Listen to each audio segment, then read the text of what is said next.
지난 시간에 성경 경줄과 입줄이 있다라고 말씀을 드렸습니다.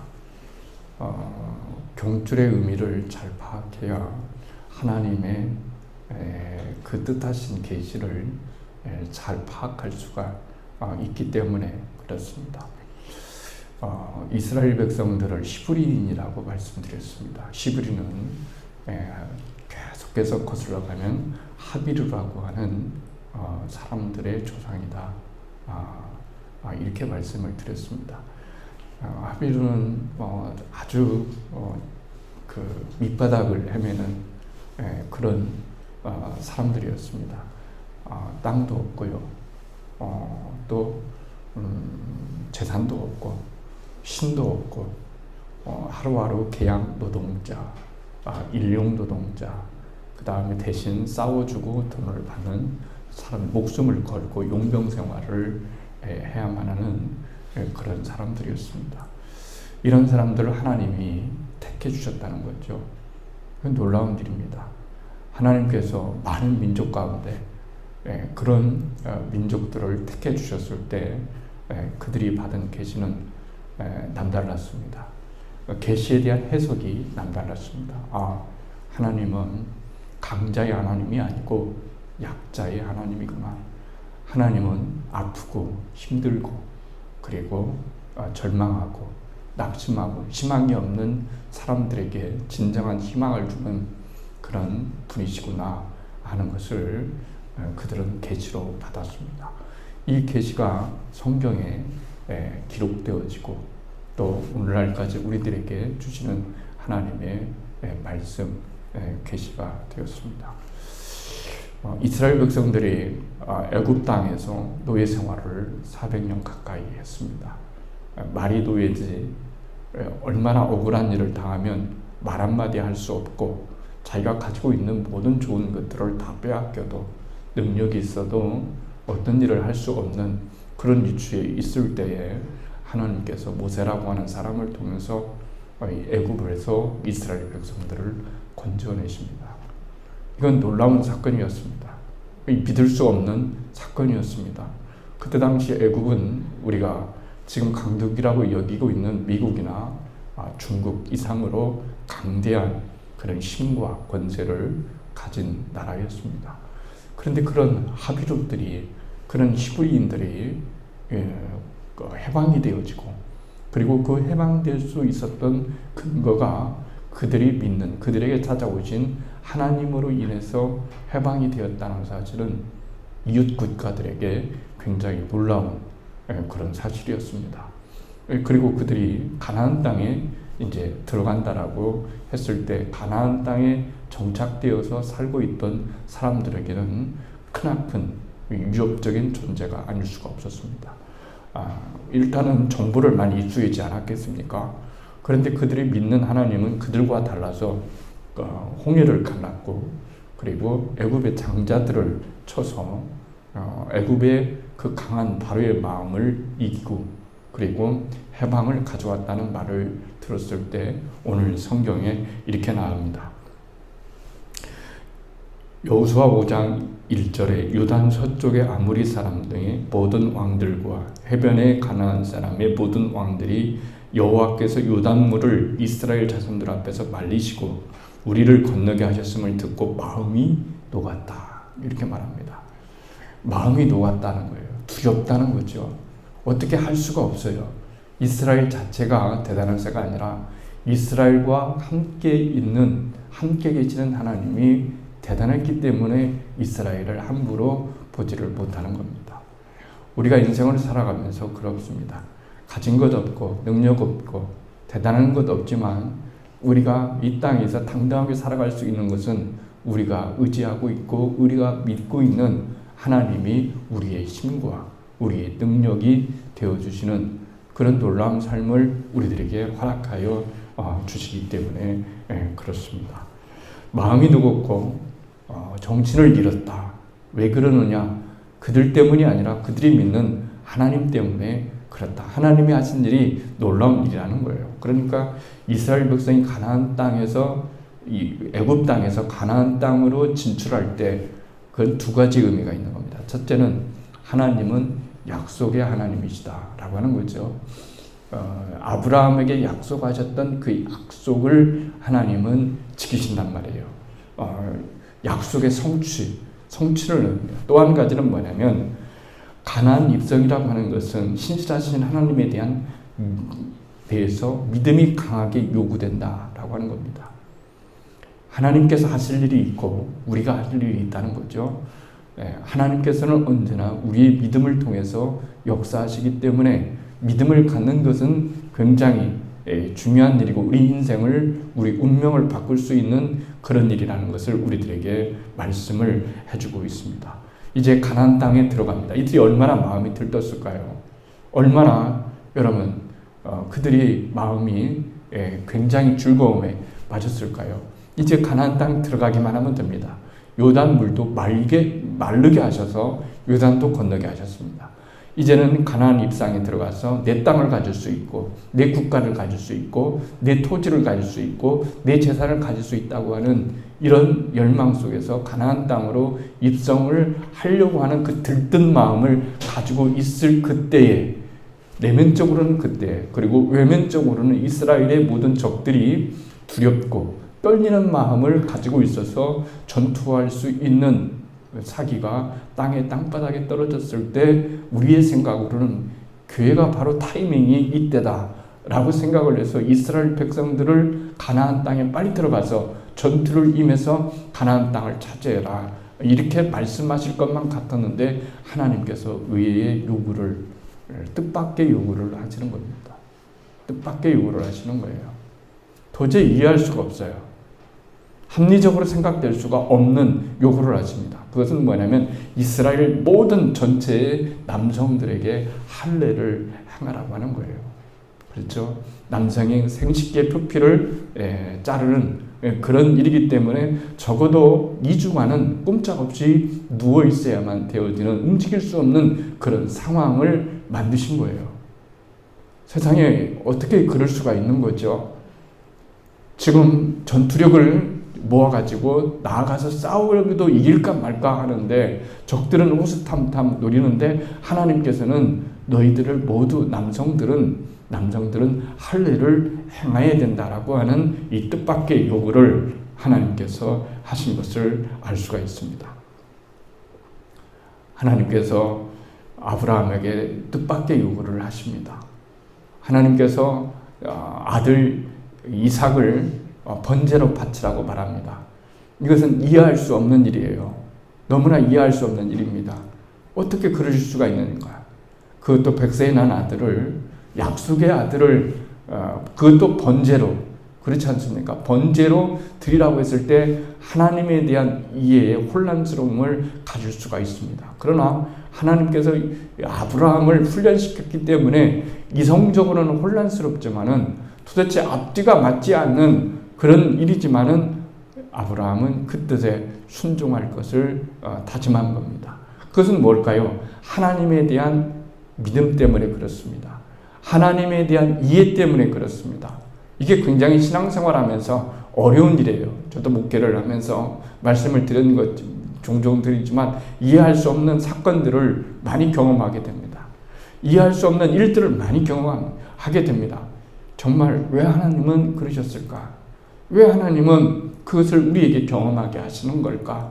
도무지 이해도 못 가고 납득할 수 없는 일들을 하시지만 성경은 우리들에게 말씀을 보여주는 건 그거예요. 그럼에도 불구하고 우리는 하나님에 대한 신뢰와 하나님에 대한 믿음과 하나님에 대한 순종을 하나님 앞에 보여드릴 수 있는 그런 참다운 믿음이 있어야 된다는 것을 우리들에게 말씀해 주시죠. 그것은 신약 성경에 나가서 이런 겁니다. 뭐냐면은 이 땅에 보이는 것이 전부가 아니다 라고 하는 거죠.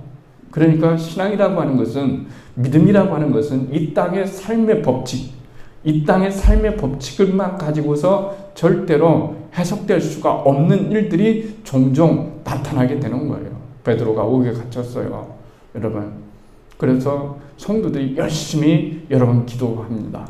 정말 기도합니다. 제발 좀 이 밤에 지나면 베드로는 이제 참수형에 당하게 되는데 하나님 살려주십시오라고 해서 굉장히 기도를 하죠. 그런데 정말로 그런 기도의 역사가 일어났어요. 천사가 나타나서 그 착고가 풀리고 시간과 공간을 초월해서 이 감옥문을 빠져나가는데 모든 간수들이 그것을 감지하지 못하고 그리고 그들의 신앙 공동체에 들어가서 문을 두드립니다. 그때 한 작은 여자아이가 나타나서 베드로라고 얘기했을 때 그들은 믿지를 못했어요. 왜냐하면은 이건 있을 수가 없는 일이기 때문에 그런 거예요.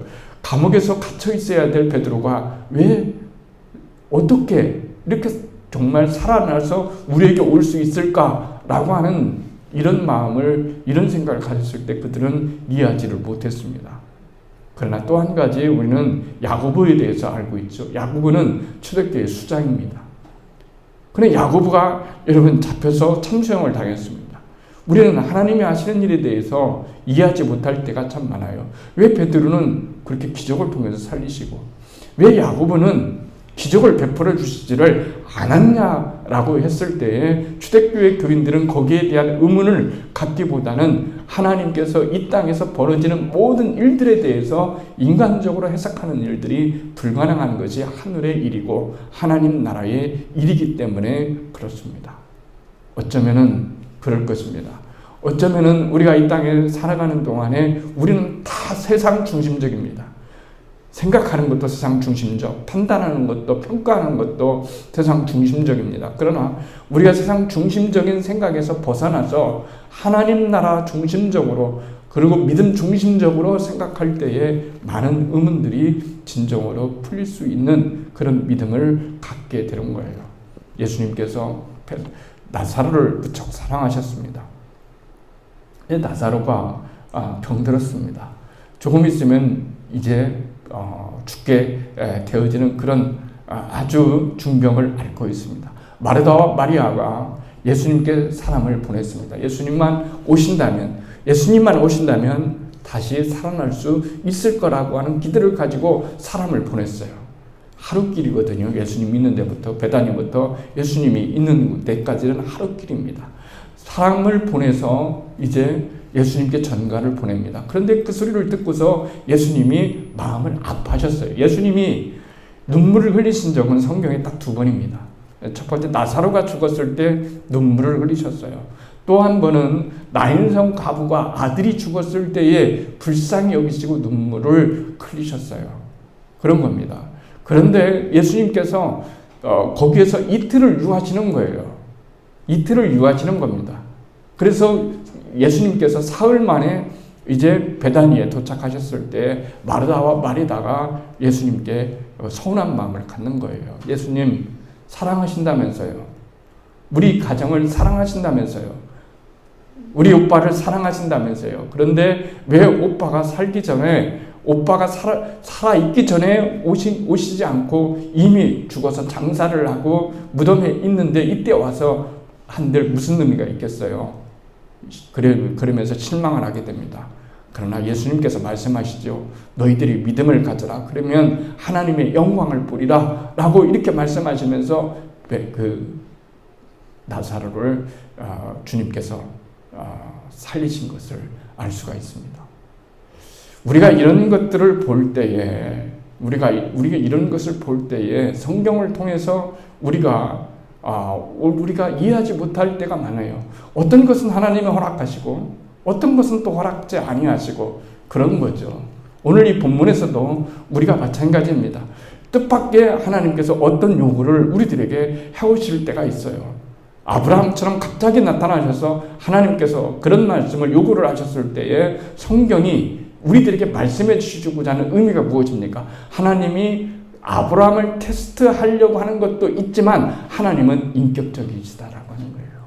왜 인격적이라고 할까요? 그 당시에 많은 종교들이 있었습니다. 그럴 때 그들에게 있어서 가장 신성한 예배, 그들에게 있어서 가장 간절한 예배, 그들에게 있어서 가장 신에게 줄 수 있는 그 예배는 그들의 아들들을 불에 태워서 신에게 바치는 거였어요. 이것이 그들이 믿는 신에게 가장 최상으로 드릴 수 있는 그런 예배였거든요. 제사였거든요. 그런데 하나님께서 그런 방식으로 요구하셨을 때에 처음에는 그 의미를 우리는 모를 수가 있어요. 하나님은 이방 민족의 하나님과 다를 바가 도대체 뭐냐? 하나님과 다를 바가 뭐냐? 우리 하나님은 뭔가 달라야 되지 않겠느냐라고 했을 때 이스라엘 백성들이 항상 품고 있었던 그것은 뭐냐면은 바로 그거예요. 하나님은 인격적인 하나님이시다. 하나님은 이 아브라함과 이삭의 이야기를 통해서 우리들에게 주시는 말씀은 뭐냐면 그런 거예요.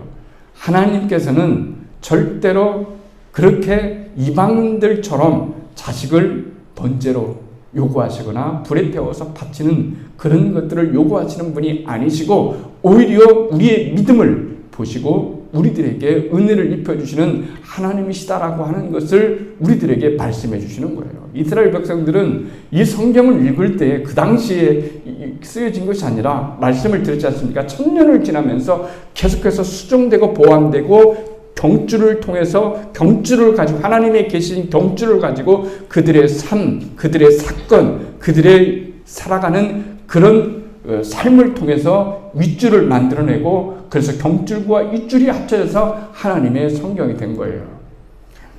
그들이 바벨론에 멸망했다는 것은 충격적인 일이죠. 그때마다 그들은 성경을 읽어내려갔습니다. 도대체 하나님은 어디에 계시는가? 우리의 나라가 멸망할 때, 우리의 민족이 멸망할 때, 예루살렘이 파괴될 때, 성전이 파괴될 때 도대체 하나님은 어디에 계셨느냐? 하나님은 무엇을 하고 계셨느냐라고 하는 이런 의문을 갖는 수많은 사람들에게 성경은 우리들에게 그래도 하나님은 너희들의 아픔과 함께했고 하나님은 너희를 여전히 사랑하고 계시고 너희들이 잡아야 될 것은 지금 눈앞에 보이는 현실이 아니라 하나님의 위대하신 사랑과 위대하신 경륜과 위대하신 그 놀라운 은총을 기억하는 것이 너희들에게는 너무너무 중요하다. 이 세상의 것은 끝이 아니다. 그래서 성경의 중심은, 구약의 중심은 하나님 나라인 거예요. 하나님 나라입니다. 이 땅에서 우리가 하나님 나라로 살고 우리가 죽고 난 다음에 또 하나의 영원한 나라가 있는데 그 영원한 나라를 향해서 갈 수밖에 없고 가야만 되는 우리의 크리스천들의 삶의 모습을 우리들에게 말씀해 주시고 있는 거예요.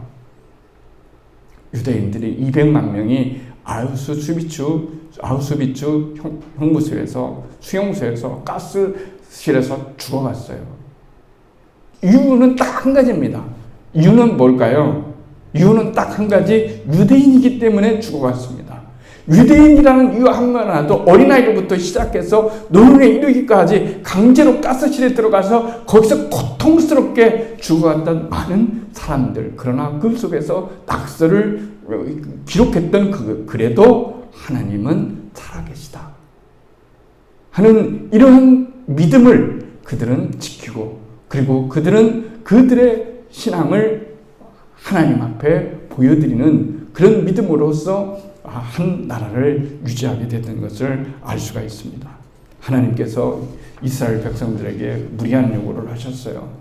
우리가 생각할 때는 그까짓 거 하려면 되는 것이 아니냐 이렇게 생각하겠지만 사람마다 그때의 현실, 그때의 상황, 그때의 환경을 모르면 이해하기가 참 힘들어요.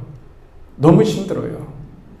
그런데 이 당시에 그들이 기뻐하고 빨리 들어가서 가나안 땅을 차지해야만 되는 그런 절박한 시간에 하나님께서는 뭐라고 말씀하시냐면은 할례를 행하라. 할례를 행하라라고 하는 말은 자살행위죠.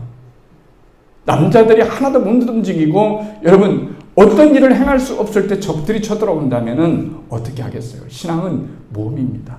하나님께 모든 것들을 내어 맡기는 거죠. 내 인생의 모든 것들을 총돌이채 맡기는 것입니다. 그러니까 할례를 행할 수 있었던 것은 그들의 믿음을 보시고자 하는 그래 너희들이 가나안 땅에 들어간다고 한다 할지라도 진정으로 너희들이 해야 될 것은 무엇이냐라고 했을 때 14일 동안에 그들은 무슨 생각을 했을까요? 라고 하는 거예요. 하나님께서 40일 동안 하나님께서 저를 기도하게 하신 시간들이 있었습니다. 모든 것들이 다 깜깜했어요. 말씀드린 것처럼 최대의 위기처럼 느껴지는 그때가 있었어요. 지난 수년 전에 있었던 일이죠. 정말 하나님 앞에 너무너무 간절했어요. 그때 해야 될 게 무엇인가? 그때 하나님께 무엇을 생각해야 되는가 하는 그런 시간을 갖게 하신 거죠. 하나님께서 14일 동안에 이스라엘 백성들의 할례 기간 동안에 무엇을 생각했냐면은 그들은 우리가 살아갈 수 있는 모든 은총은, 가나안 땅에 들어갈 수 있는 모든 은총은, 애굽에서 노예의 백성으로부터 살아날 수 있었던 모든 것은 하나님의 은혜였다라고 하는 하나님의 소리에 대한 경청이었습니다. 하나님 소리에 대한 경청이에요. 아플 때는 하나님의 소리가 안 들려올 때도 있지만 반대로 아플 때는 하나님의 소리가 더욱더 선명하게 들릴 때가 있습니다. 중요한 것은 하나님의 소리를 듣는 것이 굉장히 중요한 거예요. 하나님의 소리를 들으라는 거예요. 너희들이 하나님의 뜻밖의 요구를 했을 때 놀라지 말고 두려워하지 말고 그 속에서 하나님께서 너희들에게 안겨주시고자 하는, 하나님께서 말씀하시고자 하는 그 뜻이 무엇인가를 정확히 듣고 하나님의 소리를 청종하는 그런 하나님의 사람으로서 살아갈 수 있는 그런 시간들을 우리들에게 또한 허락해 주시는 거예요. 40년이 흘렀습니다. 모세의 나이가 120살이 되었어요. 그런데 하나님께서 뜻밖의 요구를 합니다. 올라와라. 그런 거죠. 그만 네 삶을 정리해라 하는 거예요. 이거 세상 말로 하면 토사구팽 아닙니까? 하나님이 모세를 얼마나 많이 쓰셨어요. 이렇게도 쓰시고 저렇게도 쓰시고 백성들을 위해서 40년 동안 얼마나 많은 노고와 눈물과 아픔을 여러분 쏟았습니까? 그러면 가나안 땅 들어가게 하신다고 해서 그게 뭐가 나쁜 걸까요? 모세가 실수를 했다고 한다 할지라도 그만한 실수는 모세가 하나님께 한 것에 비하면 100분의 1만큼 되지 않을까요? 그런 생각해 보지 않겠습니까? 솔직한 마음에. 그렇잖아요. 모세가 얼마나 많이 여러분 자기의 생명을 다 바쳐서 강팍한 이스라엘 백성들을 이끌고 가나안 땅을 떠나서 이제는 가서 이제 요단강만 건너면 가나안 땅에 도착하는 그곳에서 하나님께서 호출 명령을 내리시는 거예요. 빨리 올라와라. 우리 식으로 얘기하면 빨리 돌아와라. 빨리 돌아오너라. 빨리 하나님 나라로 다시 돌아오너라. 라고 얘기를 했을 때 얼마나 여러분 섭섭했을까요? 저 같으면은 참 많이 섭섭했을 것 같아요. 저 같으면 많이 속상했을 것 같아요. 그러나 성경이 우리들에게 말씀하고자 하는 것은, 보여주고자 하는 경줄, 그 속뜻은 무엇입니까? 그런 거예요. 아무리 이 세상이 좋다 할지라도, 아무리 이 세상의 것들이 좋다 할지라도, 아무리 이 세상의 많은 것들과 인연을 쌓고 있었다 할지라도 진정으로 중요한 것은 뭐냐면 하나님의 말씀이 훨씬 더 중요하고 그 말씀을 내 믿음으로 받아들이는 순종이야말로 신앙에 있어서 가장 중요한 것이다. 그 다음에 중요한 건 뭐냐면 하나님을 인격적으로 우리가 신뢰하는 것이 너무너무나 중요하다는 거예요. 목회를 하다 보고 신앙생활을 하다 보면 하나님을 오해할 때가 많이 있어요. 왜냐하면 현실하고 기도의 내용하고 너무나 동떨어진 일들이 일어났을 때 우리가 가져야 될 그런 태도 속에서 하나님을 오해할 때가 많이 있는 거죠. 그러나 그렇다고 하지 않습니까? 하나님 앞에 섰을 때, 언젠가 우리가 하나님 나라에 섰을 때 우리가 가지고 있었던 모든 의문들이 그때서야 다 풀리게 된다고. 왜 하나님은 그렇게 하셔야만 됐는지, 왜 하나님은 우리에게 그런 일들을 허락하셨는지 우리는 알 수 없지만, 그러나 하나님은 그때 모든 일들을 다 말씀하시고, 그렇구나, 하나님이 그러실 수밖에 없었구나, 또 하나님은 우리를 사랑하셨구나, 그리고 또한 우리가 사랑하는 자를 진정으로 하나님은 사랑하셨구나 라고 하는 것을 우리들에게 말씀해 주시는 겁니다. 무력하게 될 때가 많습니다. 이 모든 것들을 살아가면서 우리가 경험해야 될 일들입니다. 아브라함도 그렇고 이스라엘 백성들도 그렇고 모세도 그렇고 참으로 뜻밖의 요구를 하나님이 하셨을 때 우리는 어떻게 응답해야 될 것인가 라고 하는 것입니다. 코로나 시대에 살고 있습니다. 신앙이 점점 약화되는 그런 시대에 살고 있어요. 많은 교회들이 염려를 하고 있습니다. 코로나 때문에 신앙을 떠난 사람들이 너무너무나 많다는 그런 사실들을 많이 반영해 주고 있습니다. 이때 우리가 해야 될 건 뭘까요? 많은 사람들이 그렇잖아요. 우리 집사님 우리 권의정 권사님이죠. 저번에 우리 받았던 권사 직분 받았던 권사님 있지 않습니까? 결혼을 하셨어요. 믿지 않는 가정에서 태어나서 믿는 아내를 만나서 그 장인 장모님이 교회를 다녀야만 이 결혼을 성사시켜 줄 수 있다라고 얘기를 했어요. 그래서 권사님이 예수를 믿게 되었어요. 장인 장모님이 장로님이십니다. 그래서 신앙을 가르쳤어요. 신앙을 가졌어요. 그래서 이 권사님은 집안에서 혼자 구원을 받은 거예요. 그런데 코로나로 인해서 어머니 아버지가 아직 믿지를 않아요. 시골에서 농사를 짓고 있어요. 고추도 농사를 지으면 그것을 우리 성도들이 사주고도 있고, 또 제가 개인적으로 이제 아는 사람들을 통해서 그 아버님께서 지어주신 고추를 판매해 좀 사주도록 이렇게 부탁도 드린 적이 있어요. 그만큼 열심히 살아가는 분이에요. 그런데 말이죠, 어머니가 백신 주사를 맞았거든요. 백신 주사를 맞고 3일 만에 돌아가셨어요. 3일 만에 돌아가셨어요. 백신 주사를 맞고요, 갑자기 말이죠, 온 몸이 이상해지고 또 견딜 수 없어서 병원에 갔는데 병원에서 어떻게 할 수가 없는 거예요.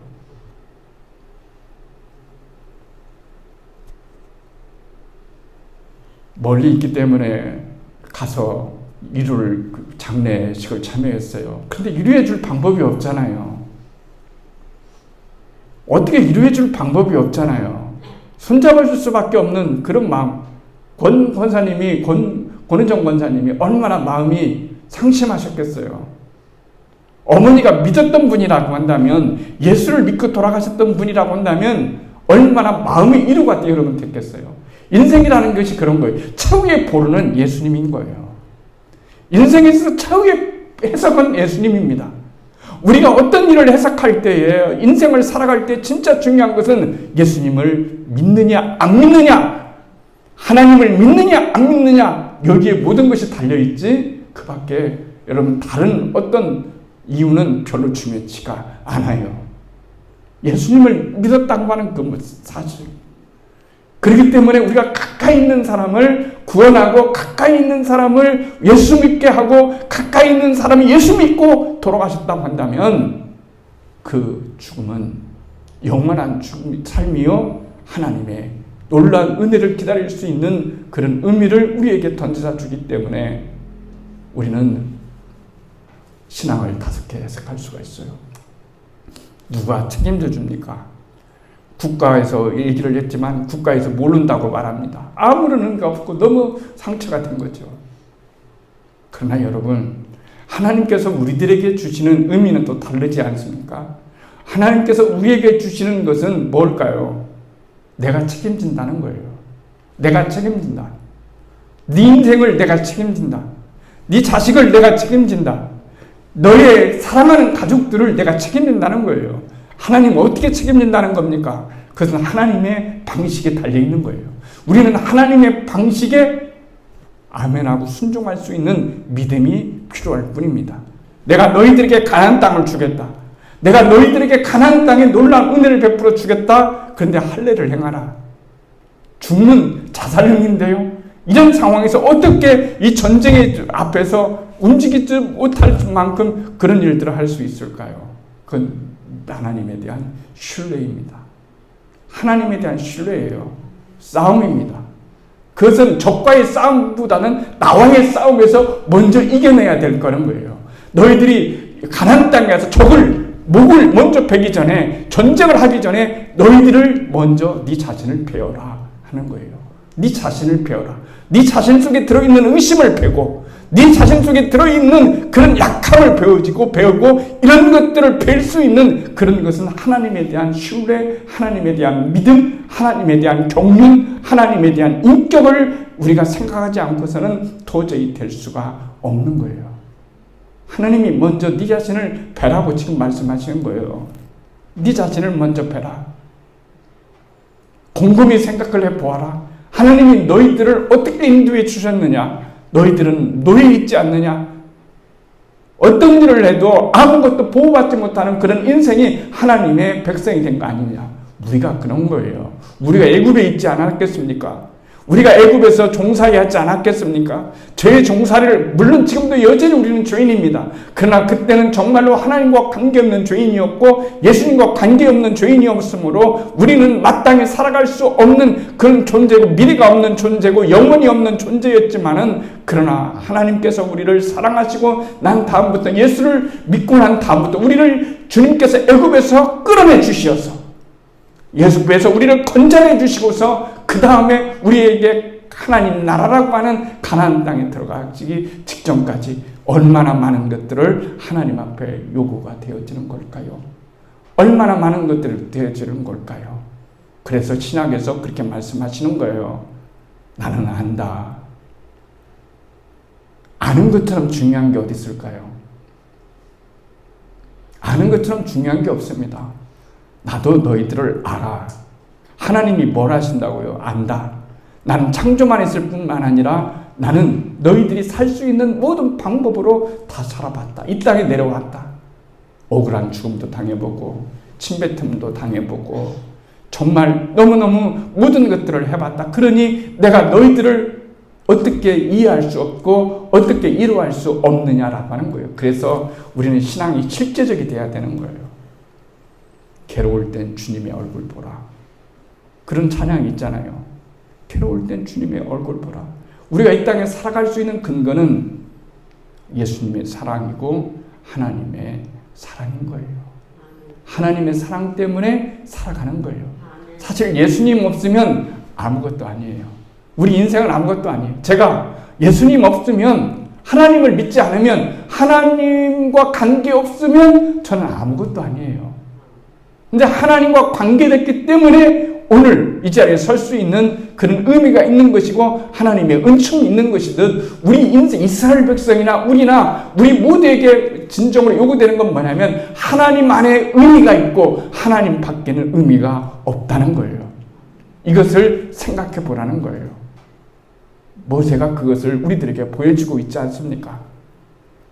순종, 하나님에 대한 순종, 하나님에 대한 믿음.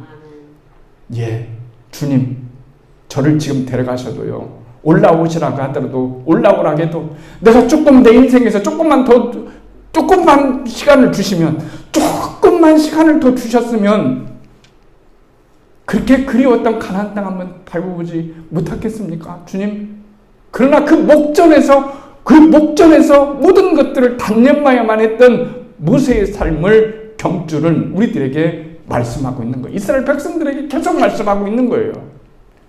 하나님께서 너희들에게 뜻밖의 요구를 할 때에 너희들은 정말로 그 요구를 받아들일 수 있느냐? 받아들일 수 있는 것은 인격적 믿음이 아니면 절대로 받아들일 수가 없는 거예요. 그래서 신앙의 체험이 필요한 거예요. 신앙의 체험은 예수님 보고 믿고 방언하고 환상 보고 이런 것이 체험이 아니라, 여러분, 그런 것이 체험이 아니라 인생을 살아가면서 이스라엘 백성들이 인생의 가장 밑바닥의 루저들로서, 그리고 죄인들로서, 그리고 노예들로서 그렇게 생활하면서 하나님을 만나면서 하나님에 대한 해석이 더욱더 굵어지고 하나님에 대한 해석이 더욱더 단단해지는 그런 놀라운 삶을 우리가 경험했던 것처럼, 하나님은 우리들에게 인생을 살아가면서 더욱더 굵은 그런 시험줄을 내어주시면서 우리들에게 인생이 더욱더 단단해지고 하나님에 대한 해석이 확실해지기를 주님은 우리들에게 원하시는 거예요. 하나님에 대한 해석이 점점, 그분에 대한 신뢰, 사랑 없이는 될 수가 없는 거예요. 막말로 이까짓 것이 인생이 뭐 별거 되겠습니까? 시간 벌써 금방 가더라고요. 눈 깜짝할 새 가더라고요. 인생 별거 아니더라고요. 죄송합니다. 이거 어르신들 많은데 제가 감히 그런 얘기를 하지만은 정말 인생 별것 아니더라고요. 결국은 하나님 나라입니다. 결국은 하나님의 나라이고 구원입니다. 하나님 나라의 소망이 있고 구원의 소망이 있고 하나님께 소망이 있음을 우리는 고백하면서 오늘도 하나님께서 우리에게 뜻밖의 요구를 한다 할지라도 그 뜻밖의 요구보다 더욱더 큰 믿음으로 응답했을 때 내 믿음이 더욱더 단단해지고 하나님에 대한 신앙의 고백이 거기에 진정으로 흘러나온 거예요. 하나님을 내가 그렇게 믿습니다. 하나님을 내가 그렇게 믿습니다. 그거 우리들에게 붙잡아야 될 이 시대의 귀한 소망이라는 것을 함께 기억하시면서 한 주간 동안도 하나님의 위로와 하나님의 평강이 우리 모두에게 있기를 주님의 이름으로 축원합니다.